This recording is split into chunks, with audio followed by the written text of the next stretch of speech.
अगर तुम चाहो तो हम तुम्हें सरकारी स्वरोजगार योजना के बारे में जानकारी दिलवा सकते हैं।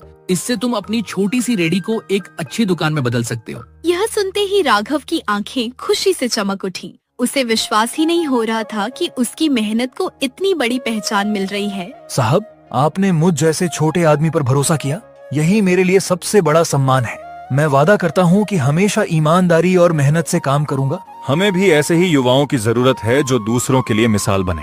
अधिकारियों के जाने के बाद पूरे गांव में सिर्फ राघव की ही चर्चा होने लगी। हर कोई उसकी मेहनत की तारीफ कर रहा था। गोविंद हलवाई, रहमान चाचा और भीम तीनों उसके पास आए। राघव, आज तूने सच में पूरे गांव का नाम रोशन कर दिया। मैंने कहा था ना बेटा, मेहनत कभी बेकार नहीं जाती। अब लगता है जल्दी ही तेरी अपनी पक्की दुकान भी खुलने वाली है। अगर दुकान खुली तो उसमें सबसे पहले आप तीनों के नाम की दावत होगी। सभी जोर से हंस पड़े, लेकिन राघव के मन में अब एक नया सपना जन्म ले चुका था, अपनी खुद की दुकान। उसे नहीं पता था कि कुछ ही दिनों बाद उसका यह सपना भी सच होने वाला है। अधिकारियों के जाने के कुछ ही दिनों बाद हरिराम पटवारी ने राघव को पंचायत भवन बुलाया। राघव के मन में कई सवाल थे। वह जल्दी जल्दी वहां पहुंचा। पंचायत भवन के बाहर गांव के कई लोग पहले से मौजूद थे। राघव ने अंदर जाकर सभी को नमस्कार किया। आओ राघव, हम तुम्हारा ही इंतजार कर रहे थे। जी पटवारी जी, आपने बुलाया था। हाँ बेटा, तुम्हारे काम की रिपोर्ट अधिकारियों तक पहुंच चुकी है।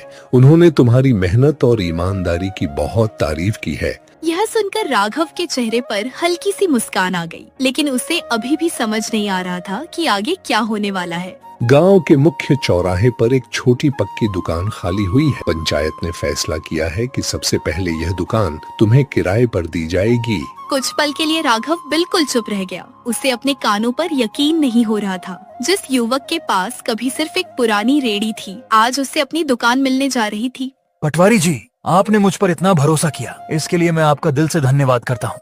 धन्यवाद हमें मत दो, इसे अपनी मेहनत का इनाम समझो।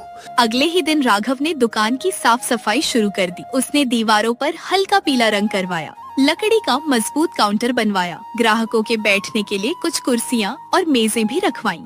दुकान के बाहर एक सुंदर बोर्ड लगाया गया। राघव का देसी मोमोज बोर्ड देखकर पूरे गांव में खुशी की लहर दौड़ गई। वाह भाई, अब तो तेरी अपनी दुकान भी बन गई। भाई, ये दुकान सिर्फ मेरी नहीं है, इसमें तुम सबका भी हिस्सा है। अगर तुम लोगों का साथ नहीं मिलता तो शायद मैं आज भी वही पुरानी रेडी लेकर खड़ा होता। दुकान के उद्घाटन वाले दिन गांव के लगभग सभी लोग वहां पहुंचे। रहमान चाचा ने नारियल फोड़ा, हरिराम पटवारी ने फीता काटा और पूरे गांव ने तालियों की गूंज के साथ राघव की नई शुरुआत का स्वागत किया। राघव, अब तो हमें कुर्सी पर बैठकर मोमोज खाने का मजा मिलेगा। बिल्कुल भैया, लेकिन स्वाद वही रहेगा जो पहले था। धीरे धीरे ग्राहकों की भीड़ दुकान के अंदर भरने लगी। राघव पहले की तरह हर प्लेट खुद तैयार करता। वह हमेशा एक बात का खास ध्यान रखता था, स्वाद और सफाई से कभी समझौता नहीं।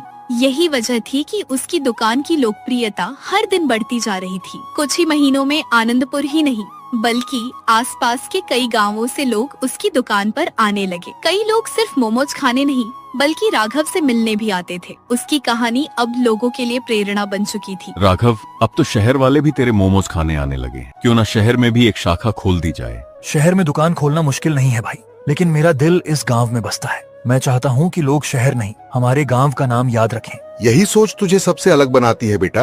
राघव ने अपनी कमाई का एक हिस्सा गांव के 2 बेरोजगार युवकों को काम सिखाने में लगाया। अब उसकी दुकान में 2 नए लड़के भी काम करने लगे थे। राघव उन्हें सिर्फ मोमोज बनाना नहीं बल्कि मेहनत, ईमानदारी और ग्राहकों की इज्जत करना भी सिखाता था। उसे विश्वास था, सच्ची सफलता वही है जो अपने साथ दूसरों की जिंदगी भी बदल दे।